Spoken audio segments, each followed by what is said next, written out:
Welcome back to World Crisis Radio.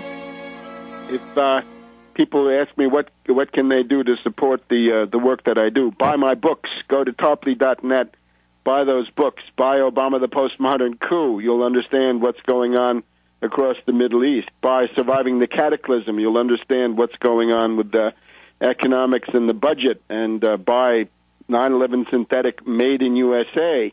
That is a basis of understanding the next false flag that goes off. So you actually have the intellectual power to resist the hysteria that will be unleashed if something goes off. Imagine some kind of nuclear false flag event. We may be approaching that level of desperation in the imperialist system. Also notice up there that you have the two German DVDs of Kopfverlag, one on the WikiLeaks phenomenon and the other one about these pseudo revolutions, the putsch wave across the Arab world. So you can support me by purchasing these things and also increasing, therefore, your own capacity for strategic analysis.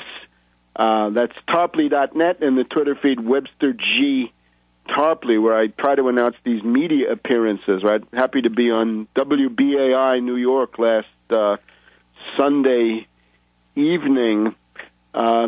Let's just wrap up now on the Middle East. Right, looks like Syria is going to be able to hold on, at least for the moment, simply because the ruling elite is not divided. The U.S. and the British have not been able to subvert the Syrian generals and top government officials in the same way that they were able to do in places like Tunisia and Egypt, where they had easy access. Also, the fact that Russia, China, and Lebanon have blocked any Security Council action against Syria makes this outcome more likely. The U.S. has seized the Syrian assets, but they got less than $100 million, not the billions they stole from Libya. Also, the Syrian government has been canny enough not to allow foreign provocateur journalists to come in, and the one woman sent in was then shipped back to Iran since she was traveling on an Iranian passport. The one big vulnerability, though, in Syria, the Kurds. The U.S.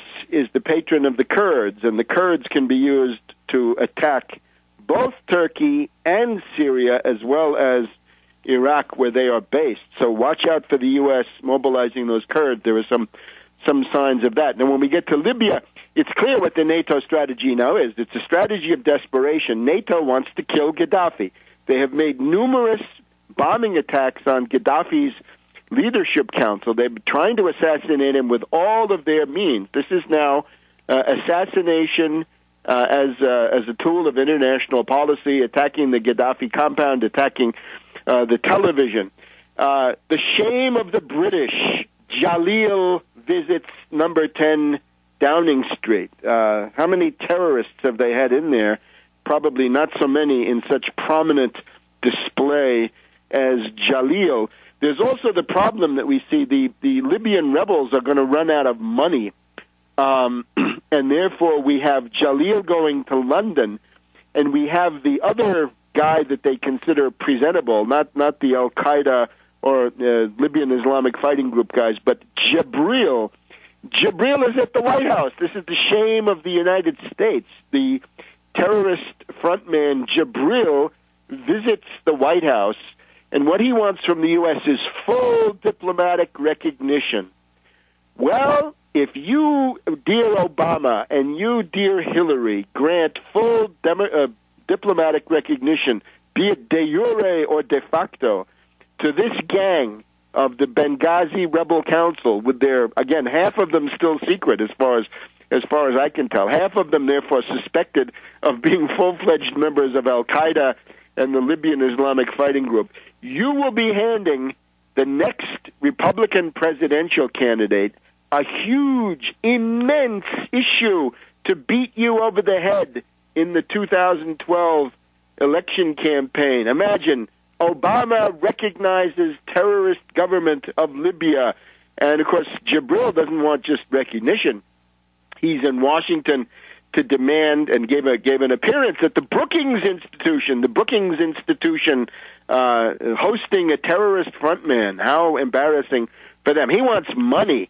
They need money within 3-4 weeks at the very most. But as all kinds of commentators are saying, they're squirming that the U.S.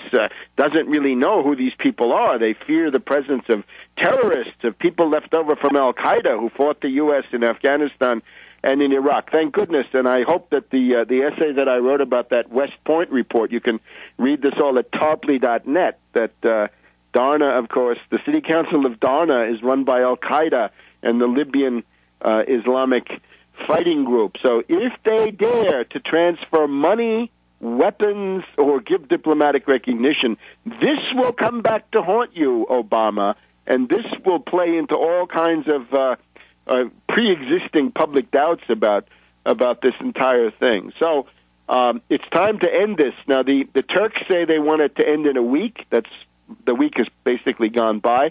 The Italians say they want it to end in 3 or 4 weeks. It looks like the only hope that NATO has of ending it is the assassination of Gaddafi. Notice at the funeral of Saif Gaddafi, and I believe of the 3 little grandchildren that were murdered by NATO, we have Monsignor Giovanni Martinelli, the Vatican representative in Tripoli, attending the funeral. Therefore, a sign of respect, a sign that the Vatican is not pleased by the murderous activities of NATO. Now, other than this, Netanyahu will be coming to the United States next week. He will be giving an address to a joint session of Congress. Is this really necessary? Of course, the Republicans love him. Tea Party people, those are your Tea Party guys, making it possible for Netanyahu to come in and address the U.S. Congress. And Senator Mitchell has given up in despair. Senator Mitchell has resigned as the special U.S. Middle East negotiator because Obama and Hillary were not willing to put any pressure on Netanyahu to come up with some the obvious two-state solution. Also, other issues going on there with Mitchell. Now, in terms of the worldwide assault, the focus perhaps leaving the Middle East, but look now at the Putin-Medvedev division, offering certainly for Russia a clear choice in the elections coming up now in the next year. Medvedev this morning says it's a mistake to build an entire political system around one person. Yes, that may well be true, but that is neither here nor there. And the question now is, who is willing to defend the integrity and the interests of the Russian state and the Russian Federation against this imperialist assault? Same thing going on with Khamenei versus Ahmadinejad and these sorcery charges. You can see the long arm of Anglo-American intelligence reaching into Moscow and Tehran, and one wonders how this succession is going in Beijing. We'll be back in a minute.